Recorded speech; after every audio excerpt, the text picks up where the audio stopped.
Hello, my name is Squirtke, and if you're watching this video, you may know what a bootleg console is. But if you don't, a bootleg console is either a console that directly copies the games of other gaming publishers without proper licensing, or, while this definition isn't entirely accurate, but a console that features reskins of other games. In this video, I will be talking about some of these consoles that I actually own. Gaming wonders such as Mini Arcade Cabinet, Palace Arcade, and everyone's favorite Mini Game Anniversary Edition Entertainment System.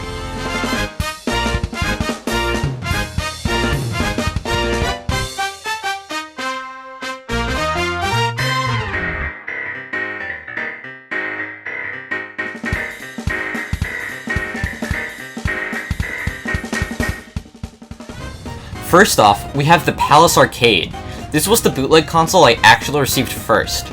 I don't know if this is really considered a bootleg console though, but a hefty amount of the games included are just Stranger Things reskins of other arcade games.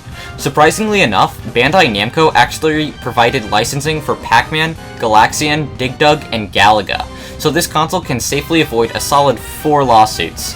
The game selection here is the smallest I've seen out of all of these consoles, but each game available is of decent quality, and there's a working save data system for high scores. Besides the games that Namco supported, we have a Frogger ripoff, an Asteroids ripoff, a Breakout ripoff, a Space Invaders ripoff, a confusing puzzle game, a Snake ripoff, a ripoff, a Gradius-style ripoff, a Flappy Bird ripoff, a Robotron ripoff, a Candy Crush ripoff, and a couple of ripoffs of games I can't name. Like I said earlier, most of these games are fairly decent, but some other games like Bike Bites are just disgusting. Like, please get this out of my face. The joystick controls are fine for the most part, but it consistently emits a screeching noise when you use it. Overall, this is a pretty solid bootleg console, but I feel like it could always do better with its Namco support.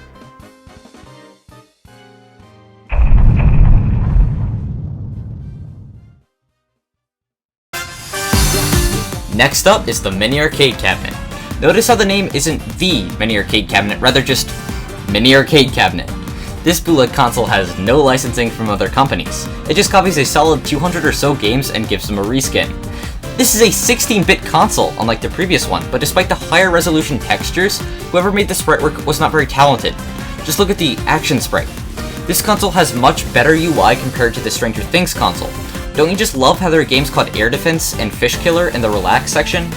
The main issue with this console, however, is how a great deal of the games available are low quality and cheap. The frame rate of the console is not optimal, and the textures used for some characters tend to be way more detailed than the rest of the game. However, the controls are much better than what I was expecting, and one of the games features Mushroom Alien Dodgeball, so I'd say that if you stick to the actually good games on the console, you can have a surprisingly good time on the system. Don't forget that this is a bootlegged console though. There is a ridiculous amount of textures and sprites reused from other companies like Nintendo. I don't really think that this is that legal, but you know, it's a bootlegged console, it'll pass.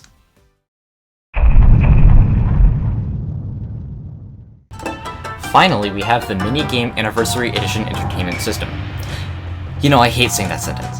This console is hell-bent on losing money from copyright infringement. It also seems to attempt to avoid this by changing the names of the games it copies. Anyone want to play Big Monkey 3? Never mind, that's Donkey Kong 3.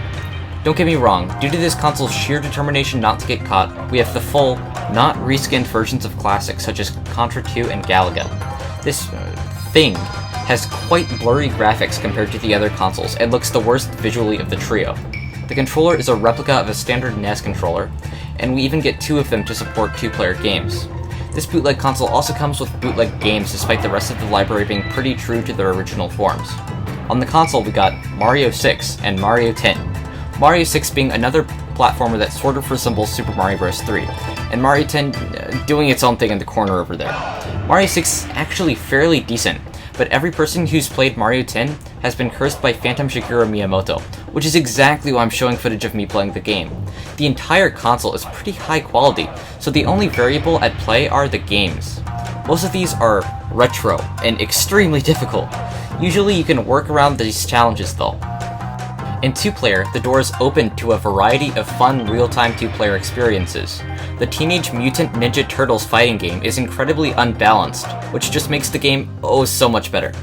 This console is definitely my favorite out of the others, and in short, it's a NES classic with worse games.